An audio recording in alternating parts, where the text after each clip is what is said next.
प्रतापराव गुजराने एक मामुलीशी चूक केली. महाराजांची परवानगी न घेता बलोलखानाशी तह केला. ज्या 7 वीरांचं बलिदान झालं ती जागा ही. वेढात मराठे वीर दौडले 7 असे शिवशाहीचे सरसेनापती प्रतापराव कुडतोजी गुजर अवघ्या 6 मावळ्यांनिशी नेसरीच्या खिंडीत तळ ठोकून असलेल्या बलोल खानावर तुटून पडले. आज त्याच ऐतिहासिक ठिकाणी भेट देण्याची इच्छा झाली. मागच्या व्हिडिओमध्ये आपण सामनगडाचे दुर्गदर्शन पाहिले. नेसरीचे युद्ध होण्याआधी याच सामनगडावर सरसेनापतींचा तळ होता. जर सामनगडाची व्हिडिओ पाहिली नसेल तर आपल्या चॅनलला नक्की भेट देऊन ती व्हिडिओ बघा. सामनगडाचं दुर्गदर्शन घेऊन आम्ही थेट नेसरीच्या दिशेने निघालो. हे ठिकाण कोल्हापूर शहरापासून 90 किमी तर सामनगडापासून 27 किमी अंतरावर आहे. सामनगडापासून अवघ्या 1 तासामध्ये आम्ही नेसरीच्या खिंडीत येऊन पोचलो. समाधी स्थळाच्या चहूबाजूनी नव्याने उभारलेली गडाच्या तटबंदीसारखी दिसणारी ही भिंत इथले ऐतिहासिक महत्त्व दर्शवते. आतमध्ये प्रवेश करायला सुंदर असे प्रवेशद्वार आहे. प्रवेश करताच आपण इतिहासातच प्रवेश करतोय असा भास नक्कीच तुम्हाला जाणवेल. आतमध्ये आल्यावर डाव्या हाताला आपल्याला शिवाजी महाराजांची एक मूर्ती आणि विजयस्तंभ तर उजव्या बाजूला समाधी स्थळ दिसून येते. इतर स्मारकांपेक्षा या स्मारकाची अवस्था फारच चांगली आहे. आतमध्ये बाग करून नीट काळजी घेतली आहे. छानसे बांधकाम, राखलेली बाग, 7 ढाली, 7 तलवारी आणि या पराक्रमाचे यथार्थ वर्णन करणारी विजयस्तंभावरील माहिती.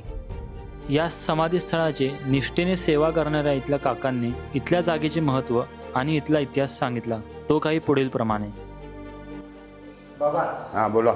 जगातील प्रसिद्ध लढाई म्हणजे नेसरीची लढाई, काय सांगाल त्याबद्दल? हे याची तोडच नाही कुठल्या युद्धासारखी.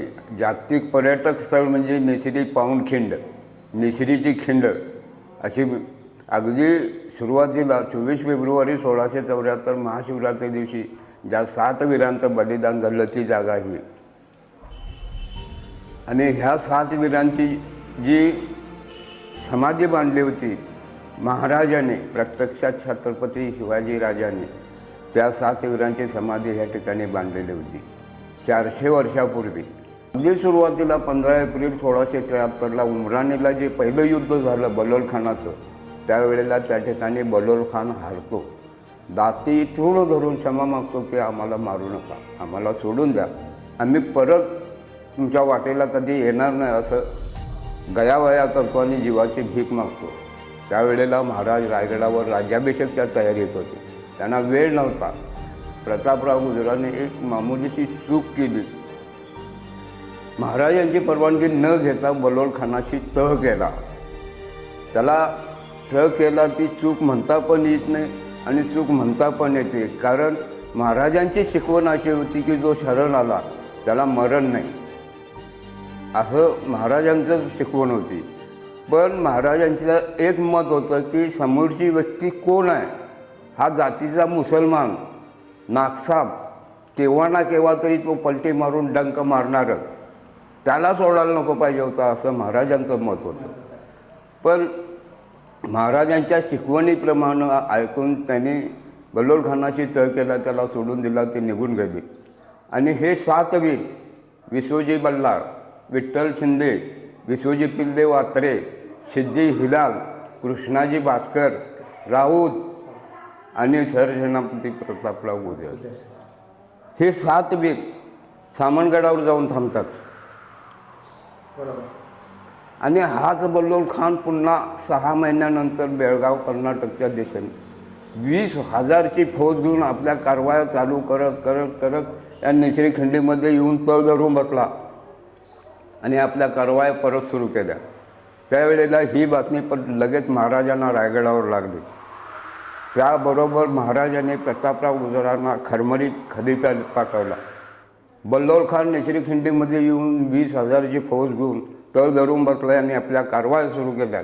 तेव्हा तुम्ही उपलब्ध सैन्यानिशी बल्लोलखानाला गर्दीत मिसळून खलास करा, नंतर आम्हाला तोंड दाखवा. नाहीपेक्षा तोंड दाखवणे नाही, काय असेला तह केला, शिपाईगिरी केली, सेनापतीसारखे वागलाच नाही, असा त्या खदिताचा अर्थ होता.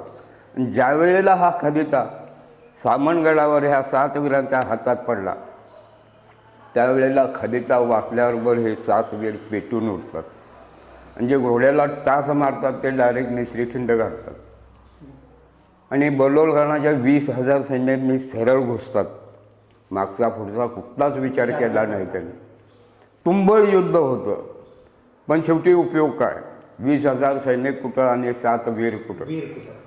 एका तलवारीला 100 तलवारी भिडल्या. आणि तो दिवस होता 24 फेब्रुवारी 1674, महाशिवरात्रीचा. त्या दिवशी या 7 वीरांचं बलिदान झालेली जागा आहे. आणि ह्या 7 वीरांनी बल्लोलखानाच्या 67,000 सैन्यांची जी कत्तल केली ह्या ठिकाणी, त्यांच्या रक्ताचे पाठ ह्या पाठीमागच्या ओढ्यात रक्ताचे पाठ वाहिले, म्हणून त्याला इतिहासामध्ये रक्ताचा ओढा असं नाव पडलेलं आहे. समोर टेळणी बुरुज आहे, त्या ठिकाणी दगडातून मोडलेले घोड्यांच्या टापांचे ठसे बघायला मिळतात. मावळ्यांनी तंबू बांधलेले दगडामध्ये नियमक खड्डे खणून ते निशाण त्या ठिकाणी अजूनही बघायला मिळतात. असाच बुरुज पलीकडे एक आहे. त्या दोन्हीच्या मधली ओरिजिनल नैसर्गिक खिंड ही, युद्धभूमी ही, युद्ध झालेली जागा ही, आणि ह्या 7 वीरांचं बलिदान झालेली जागा आहे. ह्या तीन ढाली शासनानं पाषाणमध्ये बनवल्यात. आणि ह्या ठिकाणची जुनी समाधी शिवमंदिरच्या बाजूला त्या ठिकाणी लोकांना अवशेष बघायला मिळावे म्हणून तिथे ठेवली. आणि ही 2007-08ला हे शासनानं सगळं संपूर्ण नवीन बांधून 2009ला याचं लोकार्पण झालं. आणि ह्या तीन ढाली शासनानं पाषाणमध्ये बनवल्यात, कारण हा नेसरीखिंडीमधला जो खरा इतिहास आहे तो अनंत काळापर्यंत आपल्या हिंदू संस्कृतीच्या हृदयापर्यंत पोचला पाहिजे, म्हणून शासनाने ह्या 6 ढाली पाषाणमध्ये बनवली. ही ओरिजिनल ढाल आहे. वरची. चारीकडून ह्या झरोक्यातनं ह्याच्यावर पाणी पडतं पावसाळ्यात. गंजून ही 2-3 वर्षात खराब होऊ शकते, खराब होणार. एक बदलू शकतो पण सगळ्या बदलू शकत नाही. म्हणून दोन्ही तंत्रानं शासनानं ही नवीन समाधी परत बांधलेली आहे. असा नेसरीखिंडीतला खरा आणि सत्य विचार. धन्यवाद. म्यानातून उसळे तलवारीची पात, वेडात मराठे वीर दौडले 7. हे कुसुमाग्रजांचे काव्य ऐकलं की अंगावर रोमांच उभे राहतात. कारण सरसेनापती प्रतापराव गुजरांचा पराक्रम या काव्यातून उलगडण्यात आला आहे.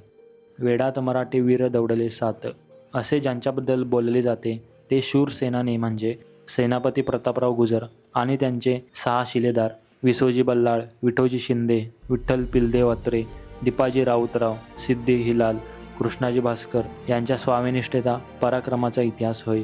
या 7 वीरांनी सुमारे 12,000 सैन्यावर चाल करून मोठा पराक्रम केला होता. शिवरायांना आपल्या पत्रातील मजकूर प्रतापराव इतका मनाला लावून घेतील असे वाटले नव्हते, परंतु प्रतापरावांसारखे अस्सल स्वामीनिष्ठ सेवक असेच अनोखे पराक्रम घडवून आणतात. व्हिडिओ आवडल्यास नक्की लाईक करा, शेअर करा आणि आपल्या मी दुर्ग यात्री या चॅनलला सबस्क्राईब करा. भेटू एका नवीन ठिकाणी. तुर्तास रामकृष्ण हरी. जय शिवराय.